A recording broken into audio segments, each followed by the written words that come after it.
The record on appeal consists of the notice of appeal, the judgment roll, the corrected transcript, or statement pursuant to subdivision D of 5525, if a trial or hearing was had, any relevant exhibits or copies of them, any other reviewable order, and any opinions on the case.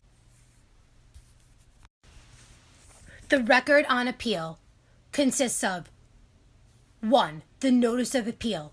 2. The judgment roll. 3. Corrected transcript or statement pursuant to 5525. 4. Any relevant exhibits or copies of them. 5. Any reviewable order. And 6.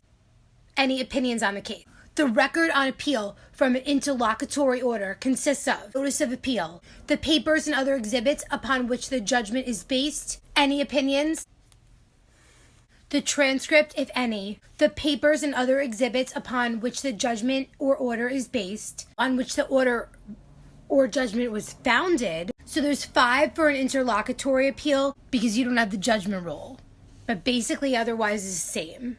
Then you can also have 5527 talks about a statement in lieu of record on appeal. Lieu of record on appeal. And it may include portions of the testimony, but it shall include the notice of appeal and a copy of the judgment appealed from. It has to include the notice of appeal and a copy of the judgment appealed from. This is all in 5527. Then it says within 20 days after the appellant has taken her appeal, the statement shall be presented to the trial court. So, the statement shall be presented to the trial court within 20 days. The appellant, so if I'm appealing a case, I have to, and we agree, we just want the legal issues decided. So I'm filing an appeal. We all, me and the other parties, we agree that this is what we're appealing. We're going to only have these couple of legal issues reviewed. So we prepare a statement together, and then within 20 days after I filed the notice of appeal, I have to present this statement to the trial court. And the trial court can make changes on it if they want to. And the approved statement shall be printed as a joint appendix. So again, let's see if I can review the record on appeal. The record on appeal consists of the notice of appeal, the judgment roll, any relevant exhibits or copies of them, the corrected transcript or statement, and any opinions on the case. Okay, so again, it is the notice of appeal, the judgment roll, the corrected transcript or statement, any reviewable order, copy of the judgment or order appealed from, and any opinions on the case. That's the 6. And then the only difference between that and the interlocutory record on appeal is that you don't have the judgment roll of the Now I'm going to go to 5530. So still, if you went with the whole idea that in civil, if you're not sure, guess 20 days in civil, well, here's more 20-day rule. So this 20-day rule is in 5530, and they're talking about filing, record, and briefs. Service of briefs. A, generally, within 20 days after settlement of the transcript or the statement, or the approval of the statement in lieu of the record on appeal, the appellant shall file the required numbers of copies of her brief. So copies of her brief, that's within 20 days. She has to file with the... All right, so who can I be suing this time? I'll be suing...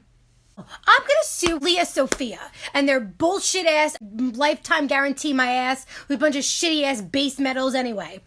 So I'm suing Leah Sophia and somehow they win. So now I want to appeal. So I'm going to go file my record on appeal, which was those 6 things, or I'm going to get up with their lawyers and be like, hey, listen, let's just, go with these legal issues and let's agree that this is the only issues we care about appealing. I think I'm going to win anyway. So I gotta file copies of my brief within 20 days after the statement has been approved. So I had 20 days after I filed my notice of appeal to go and present our statement in lieu of record on appeal, which was pursuant to 5527. So now, pursuant to 5530, after that's all done, whether it was a record on appeal or a statement in lieu of appeal, I have to, within 20 days of it being approved, I have to file my briefs. So I'm going to file them with the clerk, appellate clerk. So I'm going to file them with Christine, the appellate clerk, Christine. I file them, my copies, and then Leah Sophia has 15 days after I serve Leah Sophia with my briefs. They have 15 days to respond. I get their briefs. I'm like, this is bullshit. I have 10 days then to file a reply brief. I'm filing the required number of copies, and then I have to serve Leah Sophia's attorneys with 3 copies of my brief. And then within 15 days, they have to respond to my brief, and then I get 10 days for a reply brief. The time rules then for the regular record on appeal, it's 20-15-10. But for a cross appeal, the time rules are 15-15-10. Unless the court to which the appeals are taken orders otherwise, where both parties take an appeal from the same judgment, the plaintiff or appellant in the court from which the appeal is taken shall file and serve her brief first. The answering brief shall be filed and served within 15 days after service of the first brief and shall include the points and arguments on the cross appeal. A reply brief shall be filed and served within 15 days after service of the answering brief and shall include answering points and arguments on the cross appeal. A reply brief to the cross appeal may thereafter be served and filed within 10 days after service of the reply to the first brief. So there's like a shitload of time rules in appeals. I know this. But basically, so far what I've got is 30 days for the regular appeal. For a motion for permission to appeal, it's the time rules are 30, 8, 15, 10. And then for the statement, it's 20-day rule. Then for the briefs, it's 20, 15, 10. But for cross appeal briefs, it's 15, 15, 10. 5528. Contents of briefs and appendices. A. Appellant's brief and appendix.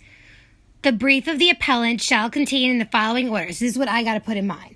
1. Table of contents with references to the direct, cross, and redirect of each witness. 2. A concise statement not exceeding 2 pages of the questions involved without names, dates, amounts, or particulars, with each question numbered, set forth separately and immediately followed by the answer, if any, of the court from which the appeal is taken. 3. A concise statement of the nature of the case and of the facts which should be known to determine the questions involved, with supporting references to pages in the appendix. 4. The argument for the appellant, which shall be divided into points by appropriate headings distinctively printed.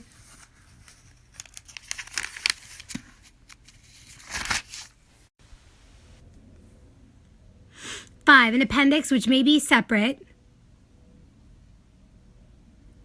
containing only parts of the record that are necessary for the questions involved. Provided, however, that the appellate division may by rule make different stuff, I guess. Respondents. So now this is Leah Sophia's brief.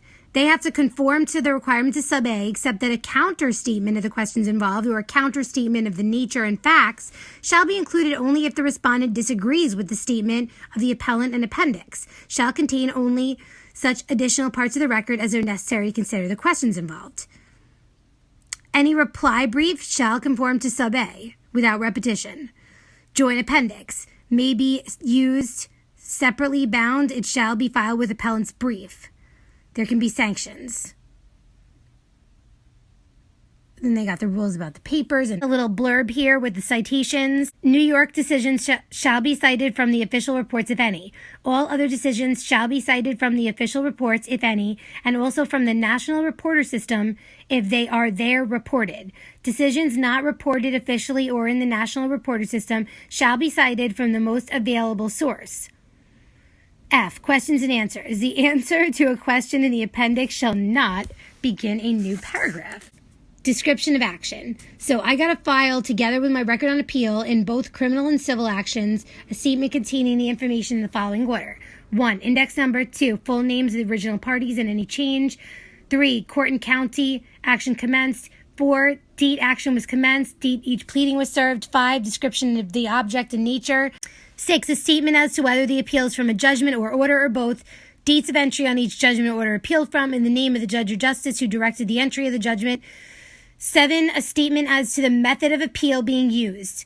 A, whether the appeal is on the full record printed or reproduced, or B, on the original record, in which event state whether the appendix method is being used, or leave to prosecute the appeal on the original method was granted by court or by statute.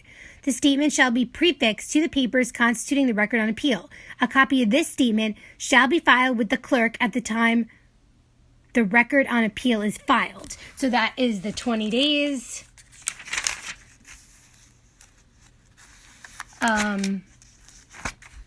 Yeah, so a lot of time rules in here. A lot of time rules. Something about 5 days there. Hold on. What the fuck? I don't remember any 5 days. Oh, the stay.